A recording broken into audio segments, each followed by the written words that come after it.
Parte, cuando ya vemos a este tipo hecho polvo, tirado, abandonado en medio de un páramo, de un yermo, llega la noche y pasa un camión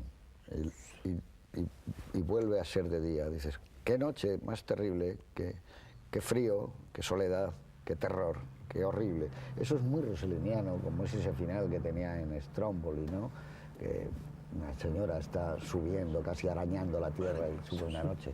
Estas cosas de dejar a un tipo tirado en la tierra, que pasan unos niños, pero que él probablemente lo que quiere es llamarles y que recabar su atención para que alguien le saque de allí. Luego ya se monta la teoría, dice, los niños, yo iré con vosotros, yo, bueno, pero todo eso, sí, pero ese tipo metido en la arena y en la tierra y empotrado prácticamente esa cara, eso sí tiene mucho que ver con Rossellini, que tiene mucho que ver con un tipo de cine distinto. A mí esa es la parte, así, los últimos 15 minutos de la película a mí me parecen magníficos. El final de esta película y tiene mucha fuerza. Tiene muchos equivalentes al final de Stromboli. Y además tiene casi el mismo sentido. Sí, ha sido un viaje iniciático también, de alguna forma. Y además le pasaba lo mismo, el final de Stromboli y de Rossellini también era un final abierto, con unas frases que ahora ya no me acuerdo muy bien, me parece que pedía... Qué bello, que la naturaleza. Hablaba de no sé qué, se parecen un poco. Lo que pasa es que a mí me parece que en el sentido ese moralizante que tiene el Fellini de esta época, es un poco, quizás con el paso del tiempo, un poco más cargante. Lo que ocurre es que después de esta película hace una obra maestra, que es Las noches de Caviria, ¿eh? Sí, sí. Pero una obra maestra absoluta. No coincides en eso con tu amigo Cabrera Infante, que Cabrera Infante defiende la Estrada por encima de... A mí también me gusta mucho, pero me gusta mucho Las noches de Caviria. A mí me gusta más la Estrada también que Caviria. A mí Caviria... Pero me gusta más la Estrada de Caviria que el Bidone. Pues yo he vuelto a ver ahora Las noches de Caviria, me parece una película maravillosa, muy buena. La Estrada también. Le pasó una cosa que tú quizás, Juan, nos puedas ilustrar un poco.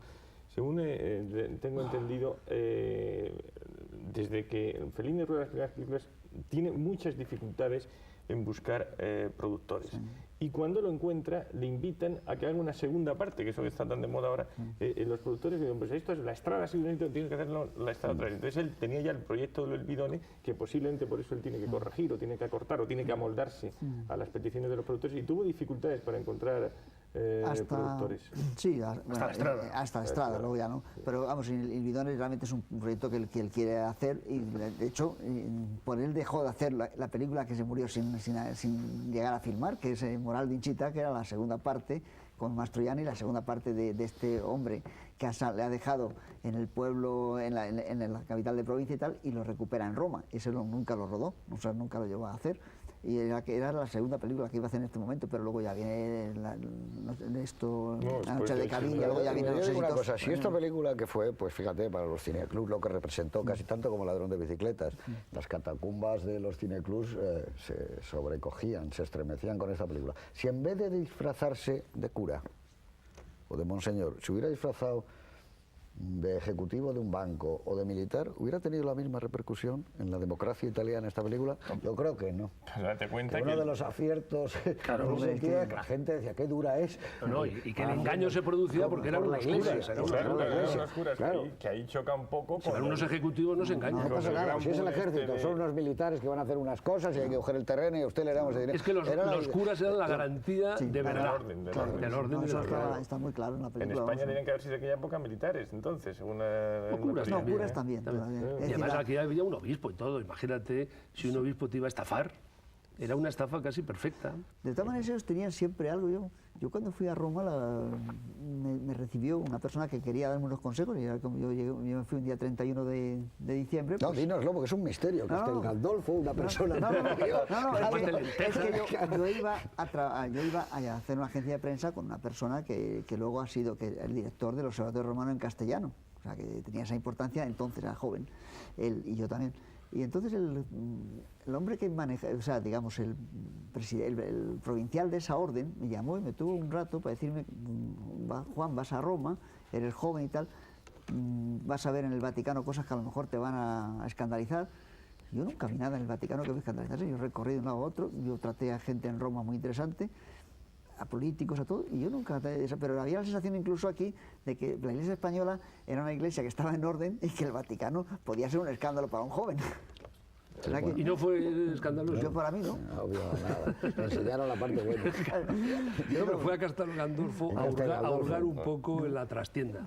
Ahí es donde pasaban los veranos y Fui para las hacer una traducción. vacaciones, Una ¿no? traducción que tenía que hacer. sí. Donde lo siguen Sí, pasando. sí, Siguen sí. pasando, ¿no? Castel Sí, Gandolfo está. es el sitio de veraneo o de descanso, ¿no? Pasando verano. El cura que iba conmigo, que era el padre Echeverría, el Lamberto Echeverría, ese ya es el que me... Yo he ayudado a misa sin Estará saber... filmado, Juan. ¿Cómo está cogido? Esta Oye, existe. Yo sin, saber, Documento, sin haber sido seguro. nunca monaguillo, he ayudado a Roma, en San Pedro, en las catacumbas y en Castel Gandolfo. Y yo no Oye, sé- una Y cosa. siempre en latín, ¿no? yo no Volviendo sabía. a Fellini, o como se le llamaba, Federico, ¿no? Todo el mundo le decía chao, Federico, ¿no? Todo el mundo. Él era muy acogedor con la gente, ¿no? Mucho. Con todo el mundo, con gente joven que les gustara el cine, no necesariamente tenían que haber llegado al grado de dirigir, gente que quería escribir, españoles, belgas, portugueses, era muy acogedor, su casa siempre la tenía prácticamente abierta, invitaba a la gente continuamente, era un tipo Yo en su casa, estupendo. yo estuve en el rodaje de la Dolce Vita un par de veces o tres, y lo que pasa es que sí me asombró que respecto al cine español, que siempre había muchas prisas, yo he estado mañanas enteras en aquel plató, y estaban haciendo pequeñas cosas, preparando, no se rodaba ni un plano. Perdiendo el tiempo. Sí, en Chinchitán no se rodaba ni un plano. Y Fellini era un señor que llegaba siempre, entonces tenía un coche, me parece que se llamaba Fiat Giulietta, me parece que había un coche. Sí, se cita aquí, me Bueno, parece. él llegaba a las 8 de la mañana al rodaje, pero yo me tenía que ir a comer a veces, porque allí no me daban de comer, y allí no se había rodado un plano. Pero a él le fascinaba a Rossellini, él siempre le ha contado, yo muchas entrevistas que he leído a lo largo de los años, que él decía que le costaba mucho trabajo sentirse autor, a él que le decían cuando había hecho ya 8,5 y tal, por todo ese despliegue de traveling, grúas, cámara, proyectores, gente, y que en cambio cuando él era asistente de Rossellini, tenía la sensación de que allí había solo una persona, estaba el mismo ruido, estaba el mismo ajetreo, estaban las mismas cosas, los travelling, estaba todo, pero allí había como un señor que era como si escribiera a mano, y eso lo Pero decía él es- siempre de Rossellini, ¿no? Con Es el la que le única guardó una gran... influencia cinematográfica menuda que él ha influencia. reconocido, ¿no? Claro, claro, es la Porque gran se influencia de su jactaba vida. de decir que él nunca había visto las películas de Einstein, ni de Bourneau, ni siquiera de Dreyer. Iba muy poco al cine. Y Yo lo que- entonces sí lo- ha reconocido siempre la Lo influencia que es muy de curioso Rossellini. que habéis visto es esa película de Rossellini, en la cual Fellini es actor, en El Milagro. Él es actor en uno de los episodios con la Mañani, y hace de San José.